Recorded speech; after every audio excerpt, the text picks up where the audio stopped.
Big boss హౌస్లో ఒక అతను ఉన్నాడు. అతను ఏమైనా మాట్లాడొచ్చు, లత్కోర్ అని, రెడ్ ఫ్లవర్ అని. కానీ అతన్ని ఏమైనా అవతల మాట్లాడితే మటుకు అతను తీసుకోలేడు. సో అతను ఎవరో మీకు తెలిస్తే కామెంట్లో తెలియజేయండి. ఖచ్చితంగా ఈ వీక్ అతను ఎలిమినేట్ అవ్వాలని నేను కోరుకుంటున్నా. ఇది అసలు నచ్చట్లేదు అసలు, బట్ చాలా బ్యాడ్ వర్డ్ అసలు అది. మళ్ళీ దాన్ని డిఫెండ్ చేసుకుంటున్నాడు. నేను ఏదో ఫ్లోలో మాట్లాడేసాను అనట్లేదు. ఖచ్చితంగా ఈ మండే ఎపిసోడ్ చూడగానే డైరెక్ట్ సాటర్డే ఎపిసోడ్ వస్తే బాగుండి అనిపించింది.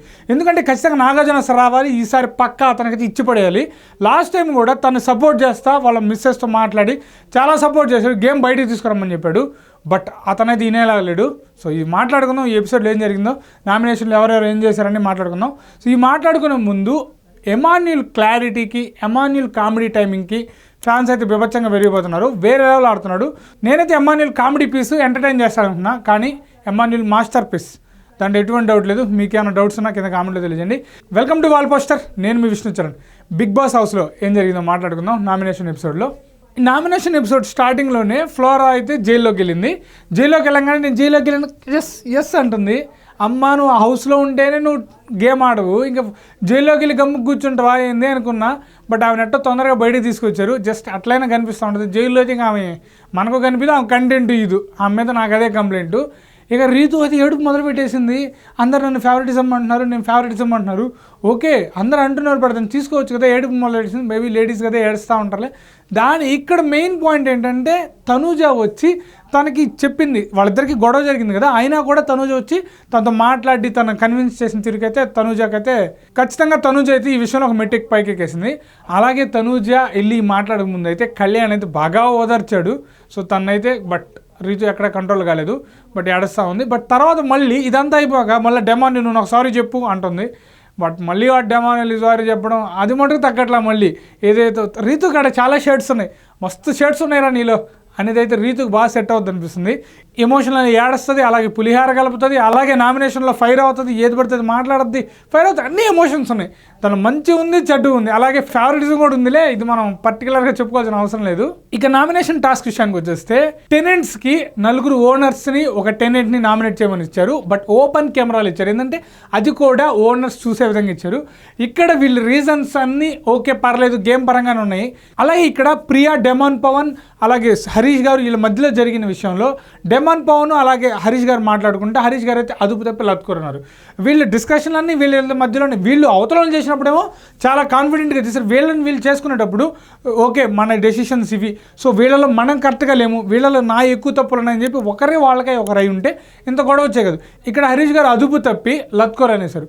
బట్ వాళ్ళు రెడ్ ఫ్లవర్ అన్నదానికి నామినేట్ చేస్తా ఉన్నప్పుడు అది ఎప్పుడో జరిగింది కదా, దాన్ని ఇప్పుడు ఎందుకు చేస్తున్నాను అనుకుంటా లత్కోర్ అనేసాడు. అక్కడ ఆయన కంట్రోల్ తప్పి ఇప్పుడు అక్కడ కంట్రోల్ కానీ బ్యాలెన్స్ చేసుకోని కానీ ఉంటే బాగుండి అనిపించేది. అప్పుడు నాగార్జున సార్ కూడా అదే చెప్పాడు, ఎప్పుడో జరిగిన దానికి ఇప్పుడు ఎందుకు చేస్తున్నారు టైప్ ఆఫ్ ఖచ్చితంగా ఆయన ఇచ్చేవాడు.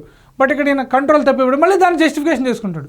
వీళ్ళైతే సుమన్ గారిని, సంజన గారిని, రీతుని, అలాగే ఫ్లోరా గారిని అయితే నామినేట్ చేస్తారు. వీళ్ళలోంచి వచ్చేసి హరీష్ గారిని అయితే నామినేట్ చేశారు. బట్ వీళ్ళే కొట్టుకొని అయితే వీళ్ళ యూనిటీ మళ్ళా ఎప్పుడైతే మనం ఈ ఓట్ తేగకూడదు కామనర్స్ ఓనర్స్ అని, ఎక్కడైతే కామనర్స్ ఉన్నారో వీళ్ళకి ఆ యూనిటీ అయితే మిస్ అవుతుంది. వీళ్ళు అది అదుపు తప్పేస్తున్నారు. బట్ ఇక్కడ ఓనర్స్ వీళ్ళ గేమ్లో కొంతమందిలో ఫాల్ట్స్ ఉన్నా కూడా వీళ్ళు ఏదైనా డిస్కషన్ వచ్చినప్పుడు వీళ్ళొక ఖచ్చితంగా క్లారిటీ ఉంటుంది వీళ్ళకి, అది వీళ్ళలో మిస్ అవుతుంది. సో అందుకనే ఇక్కడ ఆడియన్స్ కూడా కామనర్స్ని కూడా యాక్సెప్ట్ చేయలేకపోతుంది. మెయిన్గా ఏంటంటే ఆడియన్స్కి కామనర్స్ని గెలిపించుకోవాలని ఖచ్చితంగా సాఫ్ట్ కార్నర్ ఉంటుంది మనం చూసేవాళ్ళందరిలో, కానీ వీళ్ళు అది మిస్ చేసుకుంటూ ఉన్నారు. బిగ్ బాస్ గేమ్ స్టార్ట్ అయినప్పటి నుంచి కూడా అసలు ఇదైతే వరస్ట్ అసలు. తర్వాత బిగ్ బాస్ అయితే ఇద్దరినైతే స్వాప్ చేయండి అని చెప్పాడు. చెప్పంగానే ఎమాన్యుల్ వెళ్ళి చాలా క్లారిటీగా చెప్పాడు పాయింట్లు.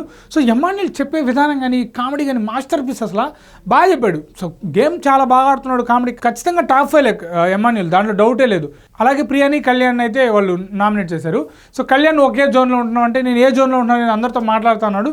బట్ అదొక ఇద్దరిది న్యూట్రల్గా అనిపించింది నాకైతే. బట్ కళ్యాణ్ని అలాగే ప్రియాని నామినేట్ చేశారు.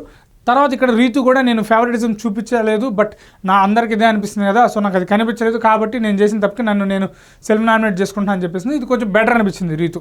సో ఖచ్చితంగా మళ్ళీ ఇక్కడ కూడా నన్ను నామినేట్ చేసేదని వీల్లేదని ఉంటే మటుకు కొంచెం బ్యాడ్ అయి ఉండేది. బట్ తను యాక్సెప్ట్ చేసి కొంచెం బెటర్ చేసుకుంది అనిపించింది గేమ్ ఎండ్లో. అలాగే రీతుకి, శ్రీజాకి జరిగిన డిస్కషన్ అయితే మంచి బేబచ్చమైన డిస్కషన్ జరిగింది. ఇద్దరే మిస్టేక్స్ ఉన్నాయి ఇద్దరు. అలాగే సంజన, శ్రీజాది కూడా బేబచ్చం అసలు. సంజన కూడా కొంచెం అదుపు తప్పింది, బట్ శ్రీజ ఆల్రెడీ తప్పు ఉందిలే. ఇలా బీభత్సమైన గొడవల తర్వాత మొత్తం నామినేషన్ కంటెంట్ లిస్ట్ వచ్చింది. ఇక్కడ రాముని కూడా ఇంక్లూడ్ చేశారు. ఇది కరెక్ట్ అసలు, ఎందుకంటే ఆడకుండా ఉండడం కరెక్ట్ కాదు. ఖచ్చితంగా ఏదో ఒకటి ఆడాలి. ఆయన ఆడకుండా నేను ఎమోషనల్ అయిపోయింటే అది కరెక్ట్ కాదు కాబట్టి రాముని కూడా ఇంక్లూడ్ చేశారు. భరణి గారు కూడా సింపుల్గా చెప్పాడు, రాము కూడా దానికి యాక్సెప్ట్ చేశాడు. ఇక్కడ అసలైన టాస్క్ ఏంటంటే పవన్ని ఒక్కరిని సేవ్ చేయి వెళ్ళాలనగానే నేను రీతుని ఏమన్నా చేస్తాడా లేకంటే అనుకున్నా వాడు చేయలేదులే, చేస్తే ఇంకా దొరికిపోతాడు. బట్ ఇక్కడ శ్రీజ అని చేశాడు. శ్రీజ ఎమోషనల్ అయిపోయింది. అలాగే తర్వాత కూడా రీతు ఎమోషనల్ అయిపోయింది. సో హడావిడిగా నామినేషన్ జరిగాయి. బట్ ఈ వీక్ ఎవరు వెళ్తారు, ఫ్లోరానా హరీషా? కామెంట్లో తెలియజేయండి. ప్రియాకి మళ్ళీ ఇంకో ఛాన్స్ వస్తుంది, ఎందుకంటే ఫ్లోరా గారు ఆ కంటెంట్ ఇట్లా, అలాగే హరీష్ గారు ఈ ఓట్స్ వాడారు కాబట్టి వీళ్ళిద్దరిలో ఏమైనా పోతారా లేక ప్రియా పోద్దా, ఇలా ఈ ట్రయాంగిల్లోనే ఒకరు వెళ్తారని నేను అనుకున్నా. మీరు ఎవరు వెళ్తారు అనుకుంటే కామెంట్లో తెలియజేయండి.